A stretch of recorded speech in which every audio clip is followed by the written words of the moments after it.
Para el examen final es la número 8. Perdón, la 8, sí, la 8 de encima. Es la última. Es decir, la clase que viene es la última eh, clase que se incluye para el parcial segundo y para el examen final. Es decir, que quedamos con los contenidos finalizados el lunes.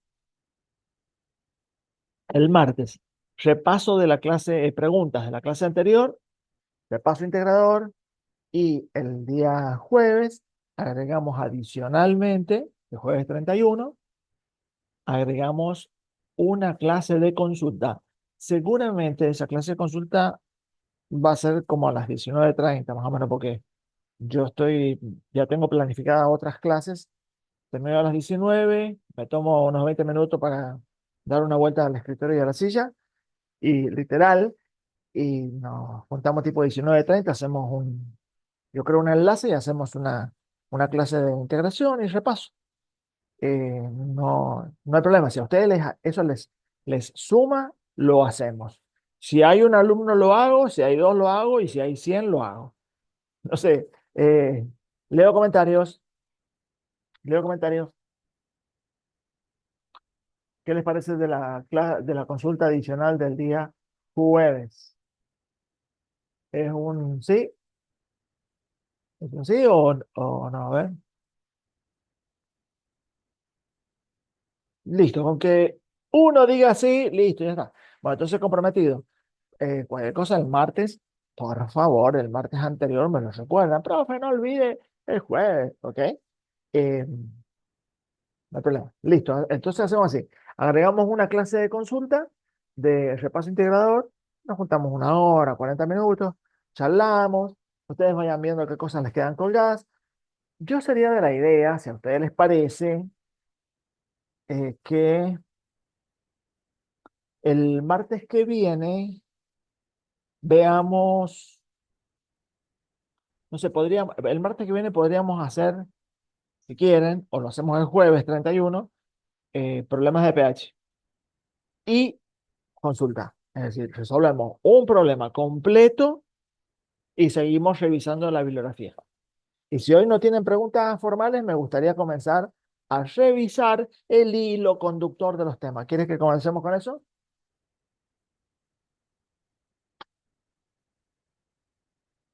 Sí, dale, empezamos. Mire, bueno, Tomás, me parece bien. Si están todos de acuerdo, empiezo yo a contarles. Pero mire, no voy a trabajar con las presentaciones. Lo que voy a hacer es ir con el Wolf como una guía temática, ¿de acuerdo? Eh, para que ustedes vayan revisando. Por eso les he compartido el libro. Bueno, miren, comenzamos. Dale, listo. Empezamos, mira, empezamos así una mirada muy rápida. Yo les voy a ir contando, ustedes me van colocando comentarios. Recuerden que lo que voy a hacer es un resumen, ¿sí? Eh, entonces, pH lo dejamos para la semana que viene. Cosa que yo haya preparado la tablet y todo eso, porque no, la verdad no había pensado en eso y se me ocurrió hoy, qué sé yo, me pareció una buena idea. Bueno, química orgánica, recuerden, ¿qué fue lo fuerte? Yo con ustedes de química orgánica lo que estuve charlando fue poner un poco en la agenda esta discusión de la diferencia entre la inorgánica y la inorgánica y llegamos a la conclusión, si bien es muy común que se asocie el concepto de química orgánica a los seres vivos y los de la vida y las moléculas de la vida y todas estas cosas. Bueno, llegamos a la conclusión de que el átomo de carbono en la química orgánica, el orbital S y el P de los electrones de la valencia del último nivel, se producía una hibridación y se formaban nuevos caminos. Estos nuevos caminos, donde estaban los electrones, estos nuevos orbitales híbridos sp3, se, perdón, por favor, se organizan eh, dirigidos imaginariamente, la estructura es imaginaria, pero dirigidos imaginariamente a los vértices de un tetraedro. Perdón, que me voy. Donde los enlaces de las moléculas son de 109,5 grados cada uno.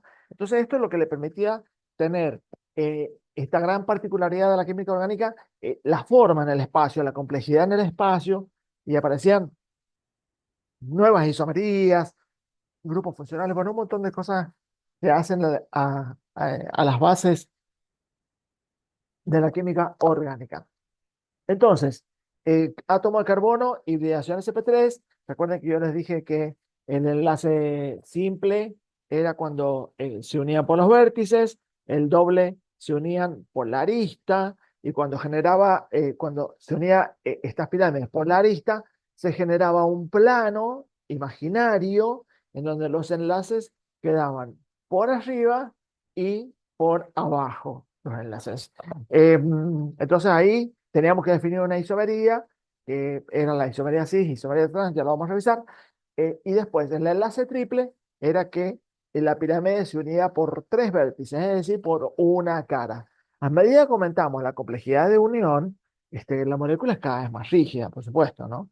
Entonces, el, el concepto de la química orgánica se sustentaba en el hecho de que el átomo de carbono tenía ese tipo de hibridación, ¿no? Entonces después van a leer acá trata de mostrar el libro, un poquito la forma gráfica de cómo sería la organización de una molécula lineal en el espacio. Recuerden que les comentaba que los libros eh, ponían el enlace en negrita o como una cuña para decir que está fuera del papel, ¿sí? Y generalmente el enlace de línea continua está en el papel, en el plano de la hoja, y algunos libros te ponen en puntitos o te ponen en segmentos enlaces que van hacia atrás del papel. Bueno,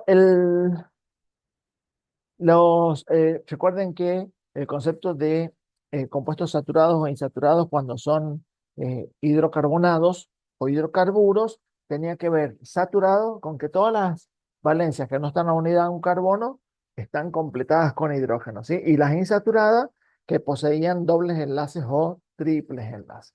Entonces así aparecían los alcanos y los alquenos. Y como dijimos que la organización en el espacio era muy importante en química orgánica, era una de las grandes características. Bueno, este, la organización de las moléculas podían tener la fórmula molecular resumida, la misma, pero la organización, la arquitectura como está diseñada, ser diferente. Entonces, acá vuelve a aparecer el concepto de isomería y empiezan a aparecer distintas isomerías, ¿no? Isomería de sustituyentes, isomería este, de grupos funcionales. Bueno, empezamos a agregar el concepto de la isomería. En el libro comienzan a presentar también la nomenclatura, ¿de acuerdo? Se elige la cadena más larga, se empieza desde el átomo de carbono más pequeño, bueno, y se van nombrando de acuerdo a la nomenclatura de UPAC. Y acá tienen algunos ejemplos de cómo se va haciendo esto, ¿sí? Entonces, le dan una miradita. Está bien, algunos compuestos tienen nombres comunes, pero hay un método para nombrarlos. Recuerden que podrían formar ciclos. El ciclo más pequeño es el de tres átomos de carbono. No existe otra chance de armar un ciclo. Eh, y todas estas moléculas que están acá mm, no es una cosa que formalmente la hemos trabajado, ¿de acuerdo? Así que no estudien moléculas así de memoria, ¿no? Pero entiendan que existen ciclos, ¿de acuerdo? Y se denominan ciclobutano. La terminación de los alcanos es para los enlaces simples, es decir, los hidrocarburos saturados. La terminación eno es para los con dobles enlaces, y la terminación ino es para los que tienen triples enlaces. Pueden formarse ciclos. ¿M? El ciclo tiene el nombre de la cantidad de átomos de carbono. Recuerden que por acá habíamos encontrado un error tipográfico. ¿Se acuerdan que acá estaba mal escrito? Cuidado con este libro que tiene esos pequeños, grandes detalles. Miren, este diseño de la forma de silla la habíamos visto eh, cuando vimos hidrato de carbono, ¿se acuerdan? O sea que este libro, a medida que avanza, los contenidos anteriores te van sirviendo, ya van a ver cómo es así. El- las fórmulas estructurales, las fórmulas condensadas. A ver, las fórmulas diseñadas, las fórmulas condensadas. Después hay un modo de presentar para los alcanos, los alquenos y los alquinos una formulación condensada general, matemática, ¿no? Que dice carbono N, hidrógeno 2N más 2. Bueno, este, eso te permite saber a qué grupo de hidrocarburos te estás refiriendo, ¿no? Entonces, los ciclos, se pueden formar ciclos, son ejemplos, ¿sí? Para tener una imagen visual. Clasificación, la clasificación, y cuando empieza a hablar de la clasificación, bueno, yo acá no lo puedo leer porque está, no sé, qué sé yo, está así el archivo. No leo lo que dice ahí, no tengo idea. Este, empieza a hablar de alcanos, alquenos, y es como que empieza a describir y a presentar, acá, creo que mira, acá están estas fórmulas condensadas que yo les decía. A ver, mira, voy a señalar alguna para.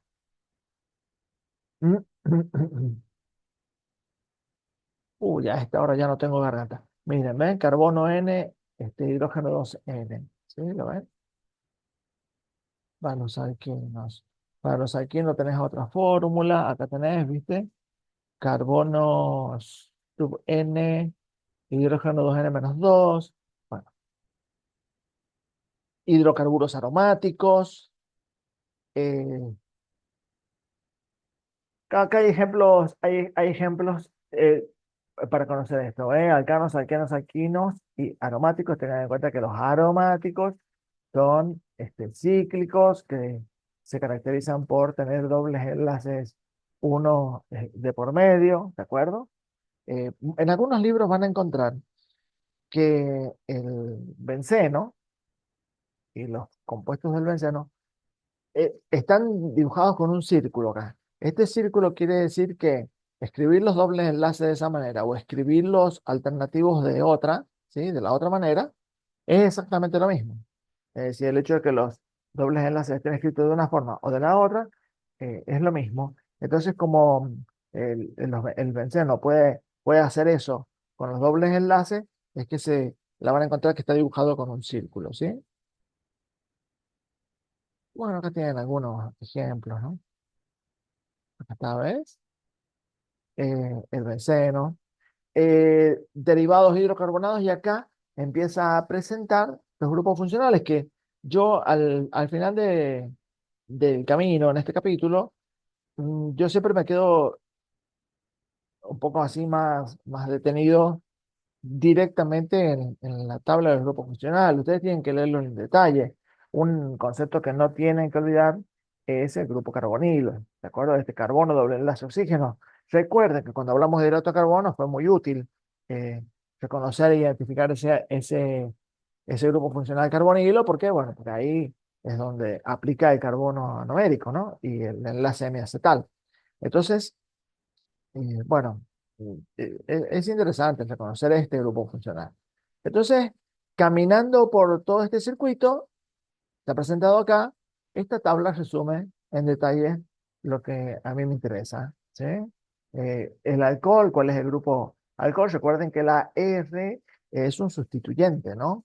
Entonces, el éter, el aldehído, la cetona, que es secundario. El aldehído siempre es primario. Y si ustedes recuerdan, en carbohidratos hablamos de eso, de las aldosas, porque tienen un grupo aldehído. ¿Y por qué es primario? Porque fíjense que al carbono le queda solamente un enlace para la sustituyente carbonada, el sustituyente de cadenas carbonadas o lo que haya, ¿sí? Entonces, por eso es primario, porque está solamente en la punta de la cadena. Y la acetona, el carbonilo, es secundario porque tiene en sus dos enlaces libres no un hidrógeno, sino que tiene un radical y un radical primo. Es decir, sigue hacia un lado cadenas carbonadas y hacia el otro también, ¿de acuerdo? Entonces, por eso las cetonas son secundarias. Eh, Recuerden, aldosas y cetosas, por eso es que yo en realidad me detuve un poco más en hidrato de carbono para hablar de esto, ¿sí? Perdón, quiero ver algunas preguntas. Mm, mm, mm. Reconocerlos, Juan, porque los hemos trabajado, ya vas a ver cómo los hemos trabajado a todos. o prácticamente a todos en las macromoléculas. Después tenemos los ácidos grasos. Los hemos trabajado los ácidos grasos, recuerden, grupo funcional ácido. Este oxidrilo actuaría como el ácido, él tendría la capacidad de liberar el protón. Si ustedes se preguntan dónde lo hemos visto en lípidos, lo hemos visto en aminoácidos, ¿de acuerdo? Ésteres, los ésteres son la sal del ácido con un alcohol.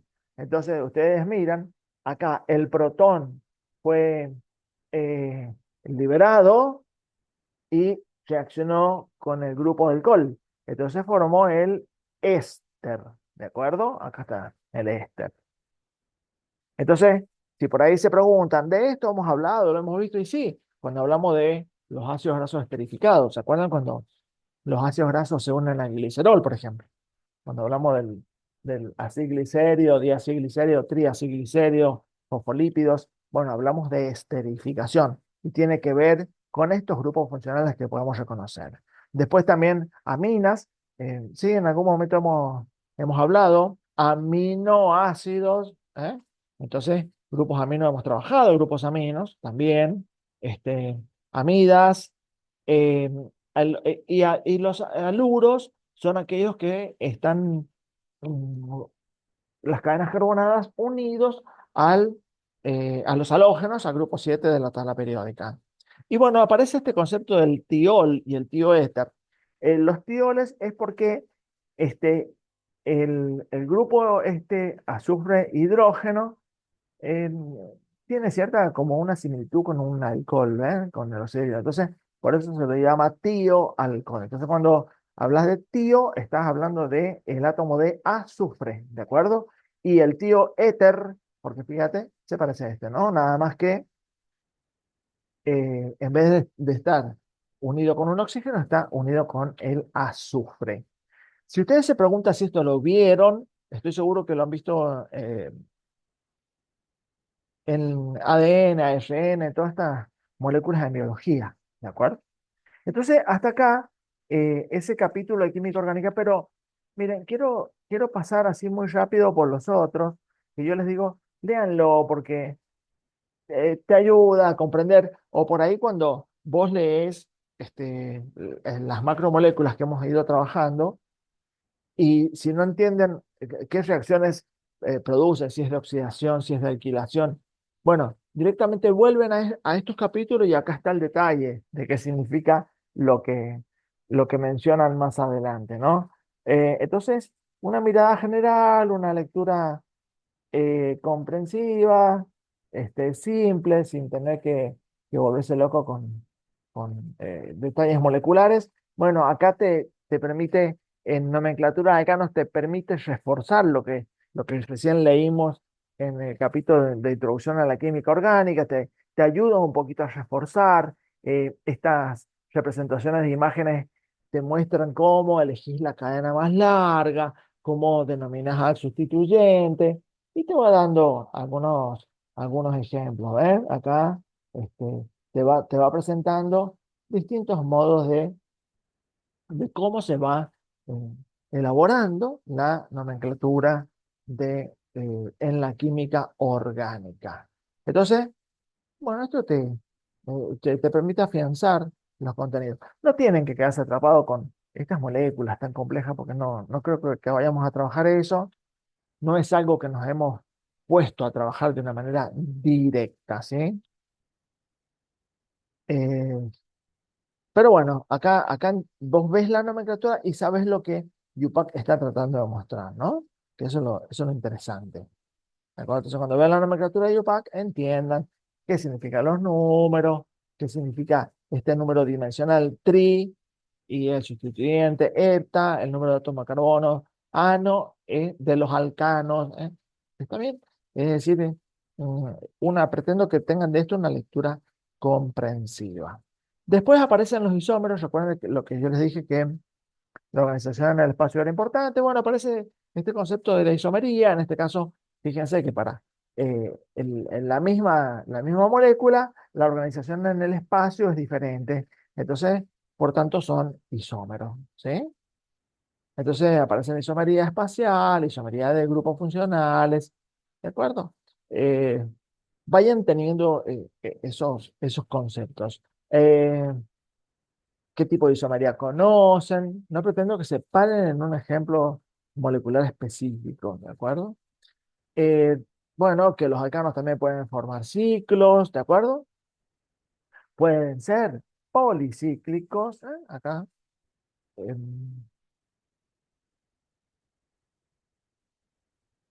Bueno, eso es una cuestión metabólica. eh, Bueno, si quieres me lo preguntas al final, así te lo cuento en detalle. Pero tiene que ver con las calorías que aporta y si no las gastas, nuestro metabolismo las lleva a lípidos y a colesterol. Bueno, ven cuando dice, en todos los capítulos siempre va a decir generalmente propiedades químicas. Entonces, cuando nosotros vemos reacciones en hidrato de carbono, todo eso, que son las reacciones globales de las moléculas, tienen alguna duda qué es una oxidación, qué es una alquilación, qué es una sustitución, se viene al capítulo de alcanos y ahí lo leen, ¿no? Para reforzar el conocimiento. ¿De acuerdo? Entonces, perdón que vaya tan rápido, pero se trata de eso, de mostrar alquenos y alquinos. Fíjate acá, aparece en el doble enlace lo que nosotros hemos trabajado en varias oportunidades, que es la isomería cis y la isomería trans, entendiendo que en el doble enlace se genera un plano imaginario y quedan cosas por encima y por debajo. Si ustedes se preguntan si esto lo hemos utilizado, sí, lo hemos usado y, y bueno, fue un concepto muy fuerte al momento de definir los liposanoides, ¿no? Cuando hablamos de lípidos. Entonces, también pueden formar ciclos, vuelve otra vez a hablar un poquito de la nomenclatura, alqueno, ¿por qué? Porque termina en eno, eh, este numerito es la posición del doble enlace. Bueno, eh, si ustedes se preguntan, bueno, pero todo esto nosotros lo hemos visto y sí, acordate que estuvimos viendo nomenclatura de ácidos grasos. ¿Ven que vuelve otra vez a aparecer? Y acá aparece qué isomería, la isomería geométrica, que es la isomería cis y la isomería trans. ¿De acuerdo? Si lo hemos utilizado, claro que sí, porque hemos hablado de ácidos grasos poliinsaturados, isómero cis, isómero trans, ¿no? Hemos hablado de eso. Es decir que nosotros, acá está, ven, acá muestra gráficamente eh, el isómero cis y el isómero trans que atraviesa el plano imaginario del doble enlace. ¿Está? ¿Ven? Acá están algunas propiedades químicas. Ustedes quieren volver. Ahí dice adición, adición. Bueno, el nombre de las reacciones que cuando leemos en los contenidos de hidrato de carbono, lípido y proteína, bueno, ustedes pueden venir y con el índice lo pueden ver ahí. Alcoholes, hay alcoholes también. A ver, si nos ponemos a pensar en alcoholes, piensen en la definición de hidrato de carbono, ¿no? Polihidroxialdehído, hidroxi es un alcohol. Ahora vamos, bueno, eh, quiero mostrarles uno que tiene que ver con el capítulo de proteínas, que por ahí sin querer me dicen, pero profe, bueno, aldehídos y cetonas lo hemos visto con los hidratos de carbono, las aminas y las amidas. Fíjense que por ahí ustedes se preguntan si este capítulo lo hemos trabajado desde macromoléculas. Y sí, lo hemos trabajado y se los voy a mostrar de una manera muy práctica. Mira, miren, la pirrolidina, ¿sí? El pirrol.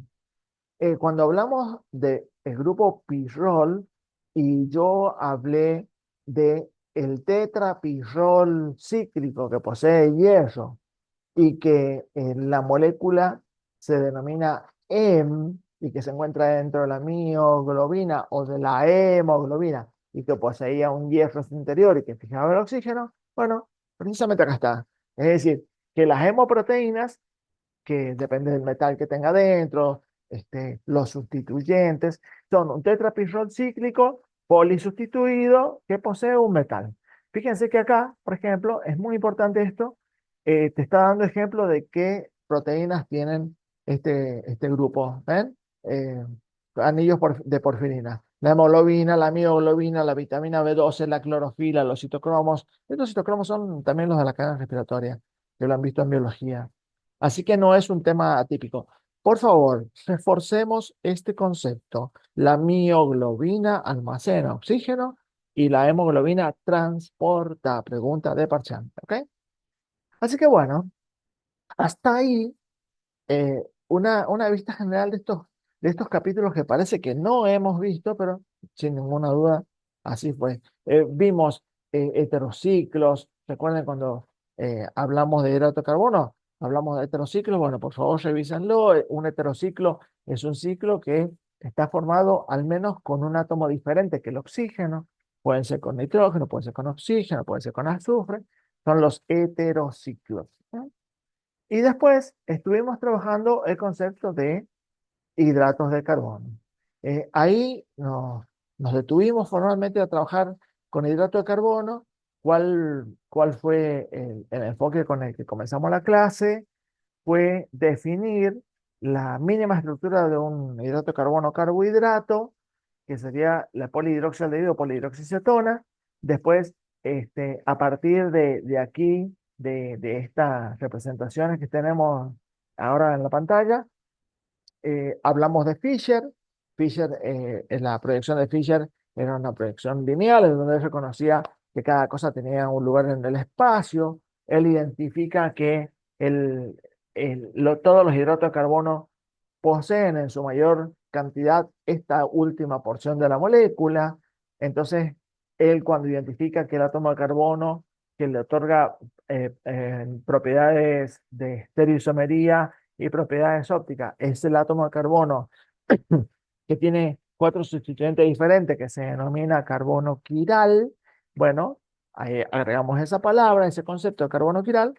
Bueno, él dice que cuando lo escribe a la derecha del oxidrilo es importante, cuando lo escribe a la izquierda también, y él usa la letra D y la letra L para referenciar eso.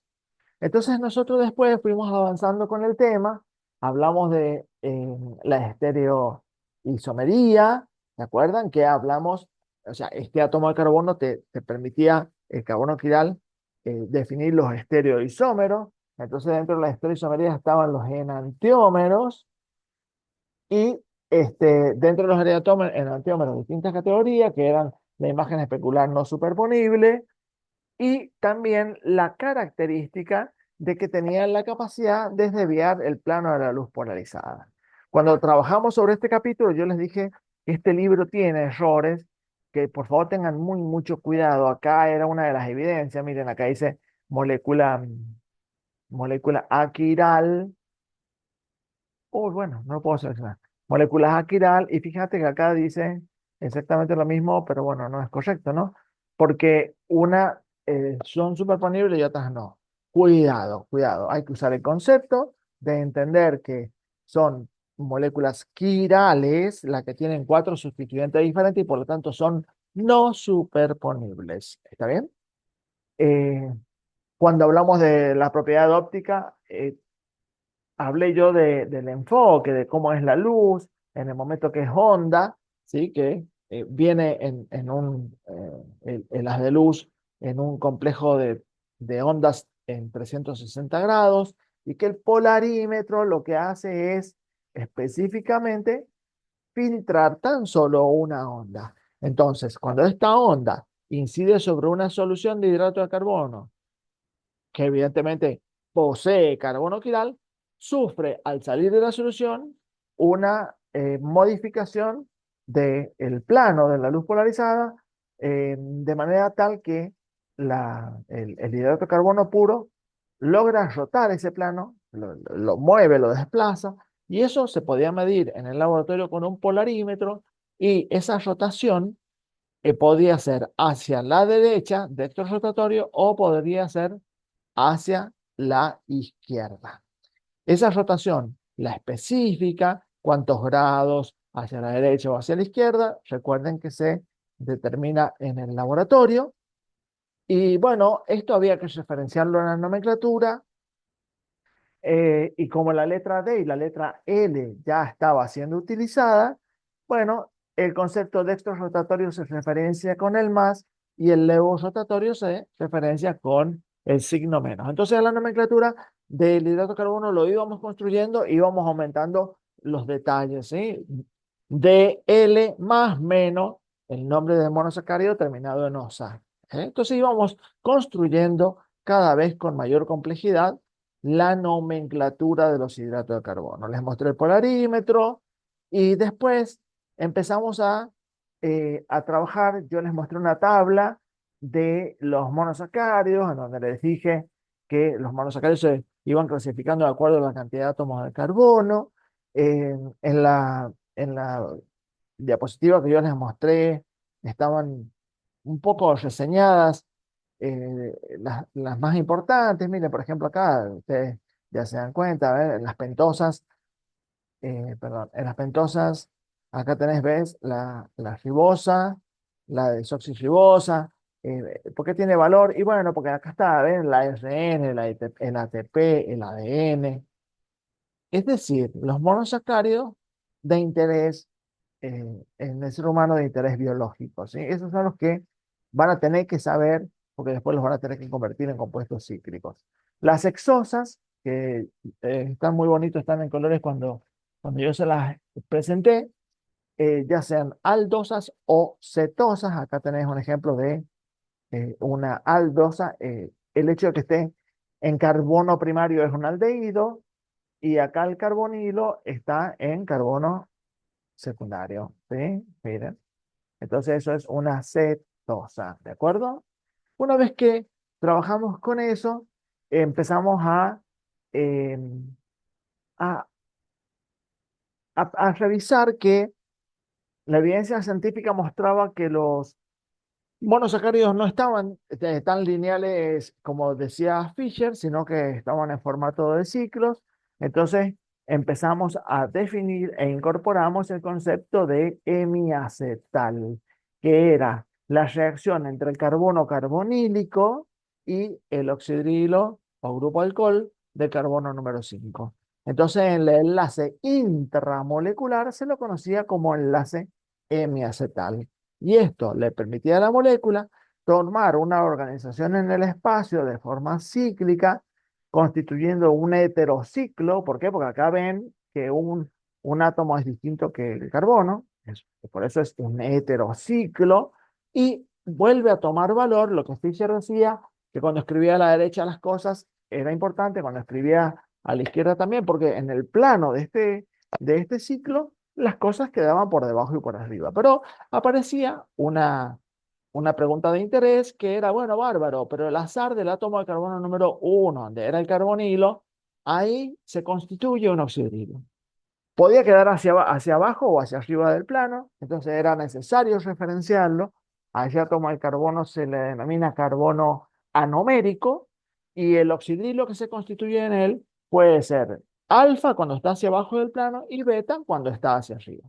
Por ahí, sin querer, pensábamos que la información era demasiado exagerada y con mucho detalle, pero al final del capítulo fuimos dándonos cuenta que el hecho de que fuera alfa o beta, el oxidrilo, era la diferencia de que éramos de madera o no. ¿Se acuerdan que cuando hablamos de polisacárido trabajamos en ese concepto, ¿no? Acá vuelve a aparecer otra vez aquella formulita que les mostré, cíclica, en este caso un heterociclo, e íbamos aumentando el detalle de la nomenclatura, ¿no? Entonces, como este ciclo, este heterociclo se parecía al pirano y en el caso de la fructosa al furano, entonces empezábamos de más menos glucofuranosa o fructo fu- eh, furanosa o el monosacárido que estuviéramos describiendo, ¿no? Entonces esta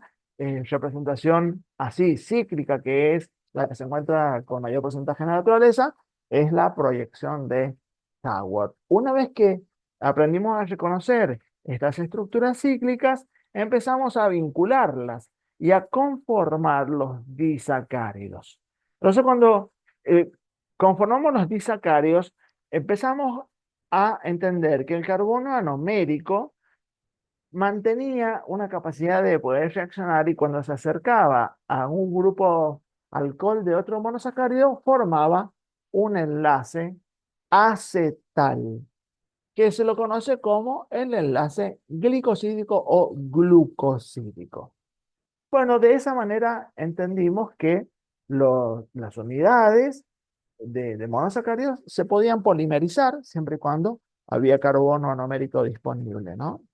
Entonces, así es que pasamos al capítulo de los disacáridos. Maltosa, a ver por acá está la lista. Maltosa, estos fueron los que trabajamos, ¿no? Maltosa, lactosa y sacarosa.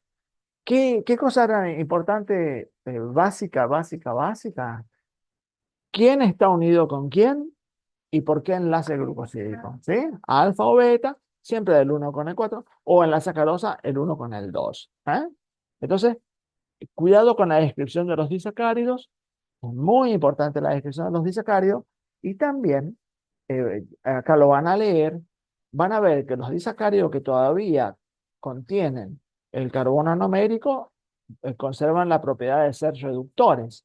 Sin embargo, la sacarosa, que liga en el enlace glucosídico el carbono anomérico de la glucosa con el de la fructosa, ambos dos ya quedan en una reacción completa y es un hidrato de carbono no reductor. ¿Eh?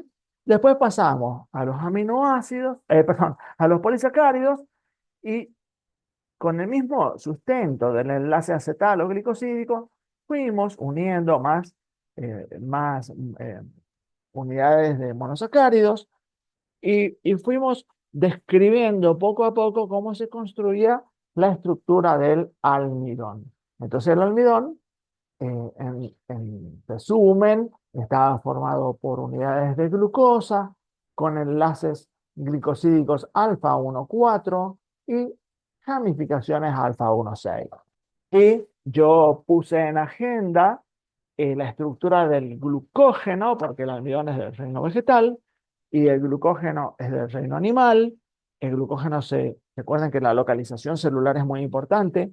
El glucógeno se encuentra en el citoplasma de la célula y la diferencia que tenía con el almidón era la complejidad, ¿de acuerdo? El glucógeno tiene mucho más ramificaciones que el almidón y por eso cabe con mucha eficiencia dentro del citoplasma de la célula. Y para darle fuerza a, a la importancia del valor de alfa y beta glicosídico, eh, puse ahí sobre el escritorio el concepto de la celulosa. Y de la celulosa hablamos de la importancia, de cuál es el rol que desempeña, qué pasa con la nutrición, de qué manera la celulosa eh, en nuestro cuerpo no se podía degradar porque no expresamos genéticamente la celulasa y el valor que ella tiene para nuestra salud, la ingesta de vegetales.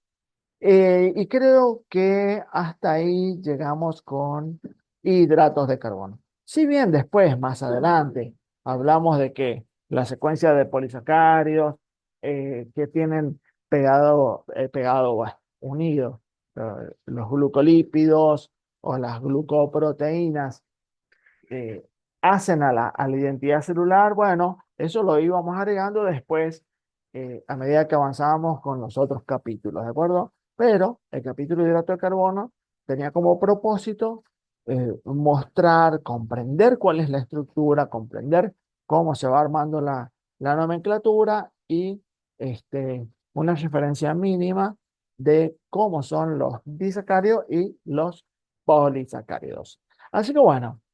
Creo que hasta acá podríamos eh, ir terminando esta secuencia que yo he seguido. No sé qué opinan ustedes, qué comentario pueden hacer. Tal vez fui muy superficial, pero me parece que toqué puntos centrales, ¿no? De todo lo que hemos estado hablando.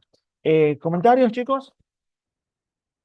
Bueno, dale, no hay problema, me hacen las preguntas, pero ¿saben qué me interesa? Me interesa antes de que comencemos con las preguntas, Juan, una cosa interesante que es, cuando yo iba hablando, si ustedes entendían de lo que hablaba o sabían de qué estaba hablando, Bueno, es una muy buena señal de que ustedes el tema lo, lo han trabajado, lo, lo tienen contextualizado en el pensamiento.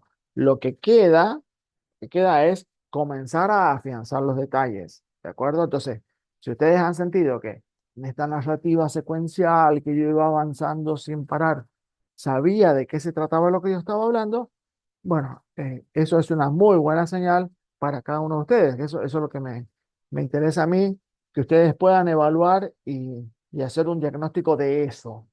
Eh, lo que queda ahora es que ustedes tengan confianza con lo que acabo de decir, y si ustedes se han sentido así, eso te tiene que dar confianza. Vos decís, sé de qué estoy hablando, esto no es desconocido para mí. Lo único que sigue ahora es agarrar el contenido, afianzarlo, volverlo a escribir, rescatar los puntos fuertes. ¿Está? Ya no es algo totalmente desconocido.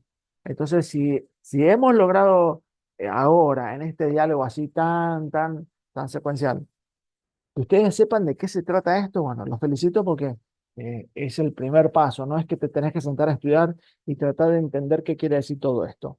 Ya sabes de qué se trata bien, tu conocimiento está enfocado, así que hay que afianzar, ¿ok? Entonces, bueno, espero que hayan logrado eso, ¿no? La verdad es tranquilizante que digan, sí, sí, sí, literal, Juan. A ver, y por supuesto que yo fui muy rápido y hay preguntas particulares, sin dudas que hay preguntas puntuales de algún enlace, de alguna molécula, algún grupo funcional, pero ¿sabes qué? Si estamos en la misma sintonía y entendés de qué estoy hablando, vuelvo a decirte, es un altísimo factor de confianza de que la primera etapa del conocimiento la tenés caminada. Ya sabés, no te estoy hablando de un idioma que no conoces.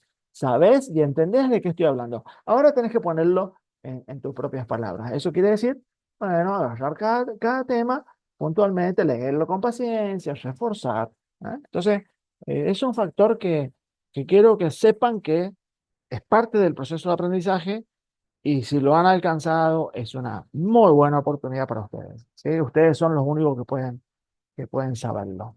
Bueno, comentarios, ¿qué les parece? Gracias, Juan, te agradezco que te haya dado un poco de tranquilidad saber de qué estamos hablando, ¿no?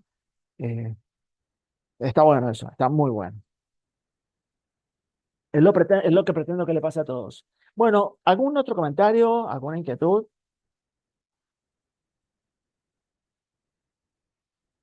Lo que me preguntaste, Juan, perdón, que si los puntos centrales se basan en Wolf, a ver, recuerden una cosa, chicos, y, y medio como que lo hice de forma intencional. Yo les dejé actividades para que ustedes resuelvan los crucigramas en la página, pero no puse la función ver la correcta, porque van a descubrir que con el Wolf hay algunas de las opciones que no pueden contestar.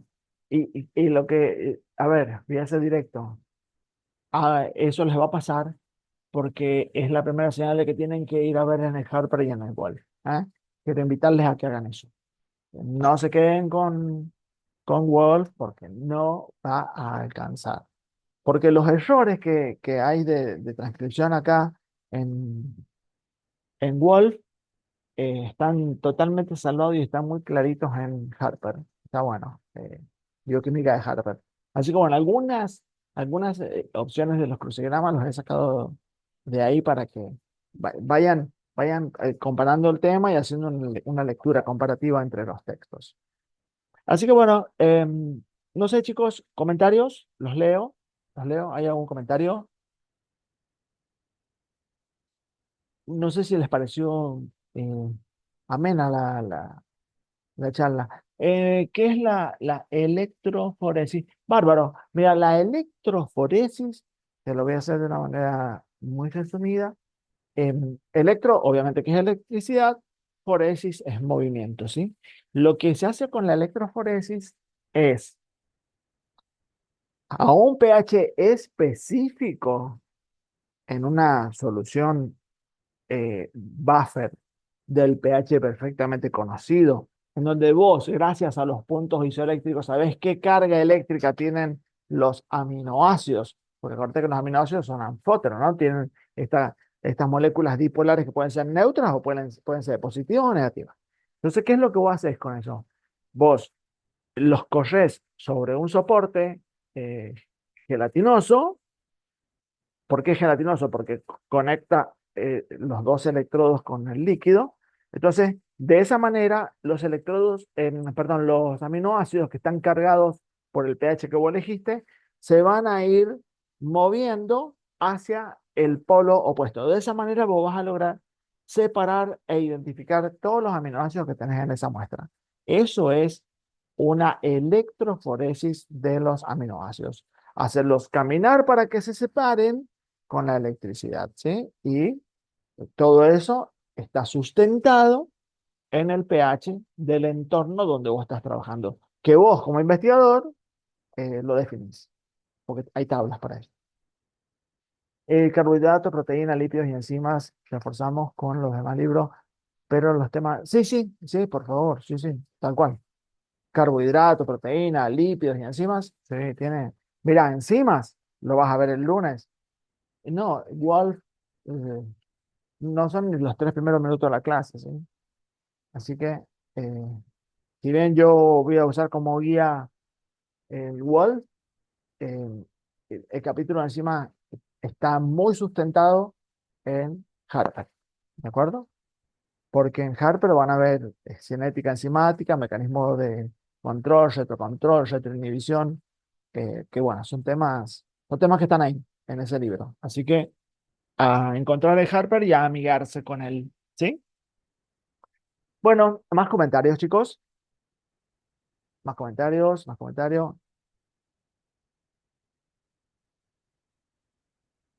Eh, Está bastante compleja la lectura. Pues sabes que siempre resulta que Harper, lo primero que te pasa es que no es un libro que parezca tu amigo hasta que logras entenderlo, después lo adorás. Eh,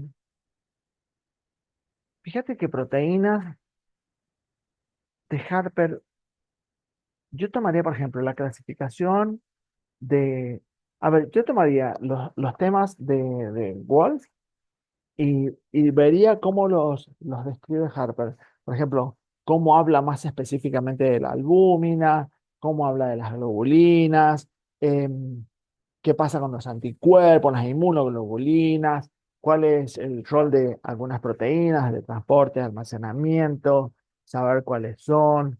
Es decir, ampliar eso, ¿viste? Por ejemplo, yo recién cuando hablé de pirrol, tetrapirrol, y hablé del EM, bueno, eh, Harper habla muy bien con mucho detalle de mioglobina. ¿Recuerdan lo que les dije? La mioglobina almacena y habla también presenta muy bien el tema de la hemoglobina, que es una proteína específica de transporte. Entonces, mm, te verbaliza de mejor manera el mismo tema. Entonces, ustedes tienen que comparar a igual tema de Wolf, ampliarlo con Harper. Esa sería la estrategia. Salvo, como les digo, puntualmente en el capítulo de enzimas, que el capítulo de enzimas sí o sí lo tienen que sacar de Harper, es muy grande, está muy bueno, está muy bien detallado. Bueno, ¿algún otro comentario, chicos? Te aseguro que sí sabes Harper, pero nada, Wolf es un libro de la primaria, ¿no?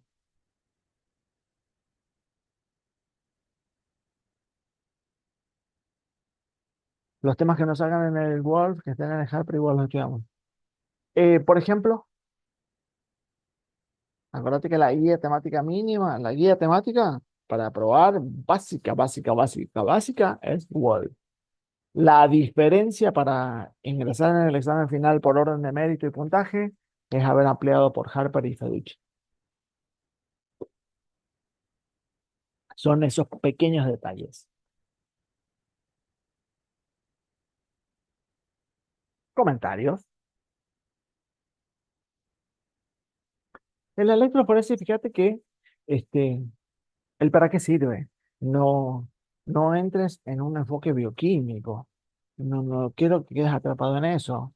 Simplemente, la electroforesis viene a complementar lo que hablé yo de la biotecnología y la usina de secuenciación de aminoácidos, esta capacidad de poder manipular los aminoácidos, seleccionarlos e identificarlos por el pH, la polaridad y separarlos por la corriente eléctrica. Pasa por ahí. Es, es un aporte más al conocimiento, pero electroforesis es un tema muy, muy, muy largo de trabajar, muy, muy amplio y no lo hemos visto en ese enfoque.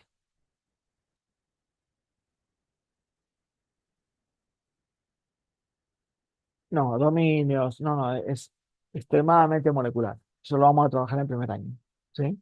Pero, a ver, eh, Harper lo dice, Wolf lo dice de una manera más simple, ¿no? Cuando habla, por ejemplo, la hemoglobina, viste que dice este, eh, las cadenas de globina. Bueno, Harper es mucho más técnico en eso, ¿no? Dominio, subdominio, secuenciación. Por ahí es complicarse en esos detalles. Lean Wolf y después pasan a Harper. Pero acuérdense lo que les estoy diciendo. Enzimas sí o sí, yo diría que la estructura del conocimiento está diseñado para sacarlo de Harper. ¿Sí?